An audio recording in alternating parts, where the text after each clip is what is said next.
ధర్మాగ్రహాన్ని గుర్తించి ధర్మాసనం దైవం మానస రూపమై సత్యాన్ని సర్వులకు నినదించింది. పదవి ఉందని పెదవి జారితే మహాప్రసాదాన్ని మాటలతో మలినం చేసేస్తే అబద్ధాన్ని నిజం చేయటానికి స్వపక్ష అక్షరాన్ని ఇష్టం వచ్చినట్టుగా వాడుకోవటం భక్తద్రోహం, ప్రజాద్రోహం, దేశద్రోహం, దైవద్రోహం. మనుషుల్ని మోసం చేయవచ్చు, మానవాతీతుణ్ణి మోసం చేయగలమా? ఆయన మహాప్రసాదానికే మాలిన్యం అంటగడితే భస్మం చేయకుండా సత్యాన్ని సర్వులకు చాటి చెప్పినాడు. ఈ రోజున లడ్డూ ప్రసాదం విషయంలో జరిగినటువంటి దుర్మార్గపు ప్రచారం ఎంత దారుణంగా మొత్తం ప్రపంచాన్నంతా కలచివేసిందో, ఈ రోజున ఒక భయానకమైనటువంటి వాతావరణం హిందూ సమాజాన్ని హింసకు గురి చేసిందో, దాన్నంతా కూడా భగవంతుడు ఆగ్రహించి ధర్మాసనం రూపంలో ఈ రకమైనటువంటి కామెంట్స్ను చేయించినట్టుగా మొత్తం హైందవ జాతి అంతా కూడా భావిస్తోంది. రాజీవ నేత్రుని రాజకీయాలలోకి లాగకండి, విశ్వరూప శక్తిని వివాదాల్లోకి తీసుకురాకండి అని ఎంత చెప్పినా కూడా వినకుండా ఈ రోజున ఇంత అన్యాయానికి ఒడిగట్టినటువంటి ప్రభుత్వం, సాక్షాత్తు ఒక ముఖ్యమంత్రిగా ఉండి ఈ రకంగా అనరానటువంటి మాటల్ని మాట్లాడి ఓ నాటు సారాయి తాగినటువంటి వ్యక్తి నడి రోడ్డుల్లో ప్రేలాపనలు చేసే విధంగా సాక్షాత్తు కలియుగ వెంకటేశ్వర స్వామి అన్న ప్రసాదం మీదనే ఇంత కలుషితమైనటువంటి మాటలు మాట్లాడితే దాని ప్రభావం ఎంత తీవ్రంగా ఉంటుందో గత వారం రోజులుగా చూస్తున్నాం. ఈ రోజున ధర్మాసనం చాలా సరిగ్గా స్పందించింది. వాస్తవాలు ఏంటి అన్నది బయటికి రావాల్సినటువంటి అవసరం ఉన్నది. ఒక ముఖ్యమంత్రి స్థాయిలో ఉండి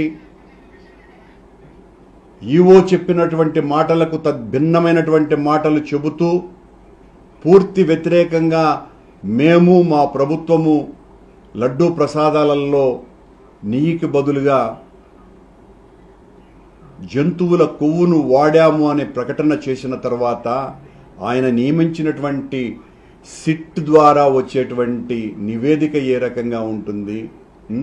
ఏ మాత్రము కూడా అక్కడ తప్పు జరగకుండా ఉంటే తప్పు జరిగినట్టుగా ప్రపంచానికంతా ప్రచారం చేసేసి ఆయన తైనాతీలు ఆయనకు కావలసినటువంటి ప్రసార మాధ్యమాల ద్వారా మొత్తం ప్రపంచానికంతా కూడా ఈ రకంగా మహాప్రసాదం మహామాలిన్యమైపోయింది అని సాక్షాత్తు దేవదేవుణ్ణే రాజకీయాలలోకి లాగేసి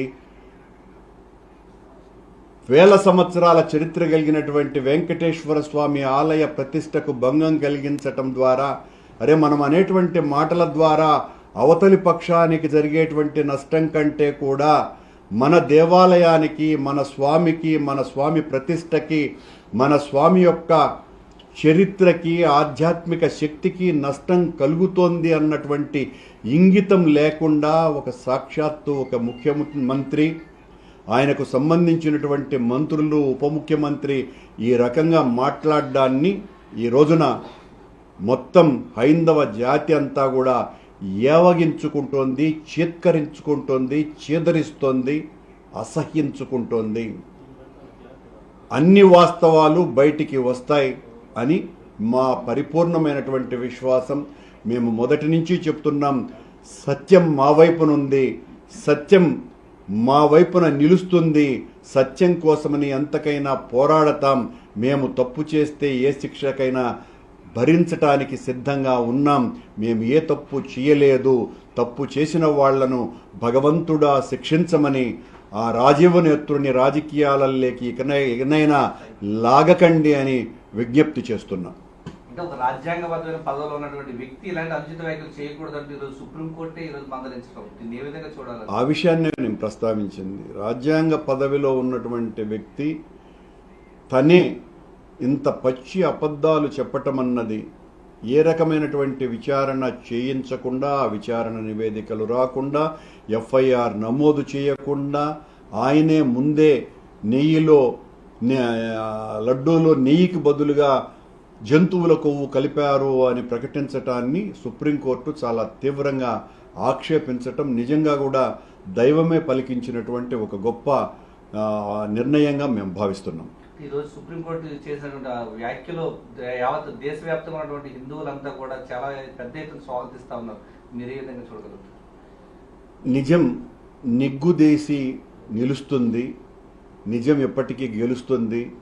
తప్పు చేయనటువంటి వాళ్ళు ధైర్యంగా నిలబడతారు. తప్పు చేయలేదు కాబట్టే మేమంత ధైర్యంగా ప్రమాణాలు చేయటానికి కూడా సిద్ధపడి ప్రమాణాలు చేసినాం. అబద్ధం తొందరగా బయటికి వస్తుంది. అబద్ధాన్ని నిజం చేయటానికి చంద్రబాబు లాంటి వ్యక్తులు ఎంతకైనా కూడా దిగజారి తమ ప్రసార మాధ్యమాల ద్వారా ప్రజల్ని ఒప్పించేటువంటి ప్రయత్నం చేస్తారు. ఎంత చేసినా కూడా నిజం బయటికి రాకుండా పోదు. అదే ఇప్పుడు వస్తోంది.